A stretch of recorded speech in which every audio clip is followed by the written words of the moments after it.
Hello friends, இன்றைக்கு இந்த வீடியோவில் பிஎம் கிசான் விவசாயிகளுக்கு மாதம் 3000 ரூபாய் வழங்கப்படும் அப்படின்னு சொல்லியிருக்காங்க. அதை பற்றின ஃபுல் டீட்டெயிலை இந்த வீடியோவில் டீட்டெயில்டாக பார்க்கலாம். இந்த திட்டத்தில் 18 வயதிலிருந்து 40 வயது வரைக்கும் இருக்கிற யார் வேணாலும் சேர்ந்து பயன்பெற முடியும்.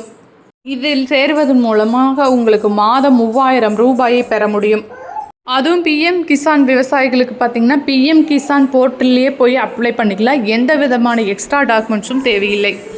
இந்த திட்டமானது அமைப்பு சாரா தொழிலாளர்களின் வருமானத்தை உறுதி செய்யவே தொடங்கப்பட்ட திட்டமாகும். இதில் உங்கள் 18 வயதில் ஜாயின் பண்ணும்போது குறைந்த அமௌண்ட் 55 ரூபாயில் மட்டும் பே பண்ணால் போதும். மீதி இருக்கிற அதே அமௌண்ட்டை மத்திய அரசும் பே பண்ணுவாங்க. ஆனால் ஏஜ் அதிகமாக உங்களோட ப்ரீமியம் அமௌண்ட்டும் அதிகமாகும். ஆனால் 60 வயது முடிந்த உடனேயே உங்களுக்கு மாத வருமானமாக 3000 ரூபாய் வழங்கப்படும். ஒருவேளை இந்த திட்டத்தில் அக்கவுண்ட் ஹோல்டர் இறந்துட்டா கூட அவங்களோட துணைவியருக்கு இதில் பாதி அமௌண்ட்டான 1500 ரூபாய் மாத வருமானமாக வழங்கப்படும். இந்த திட்டத்தில் அமைப்பு சாரா தொழிலாளர்கள் அனைவருமே சேர்ந்து பயன்பெற முடியும்.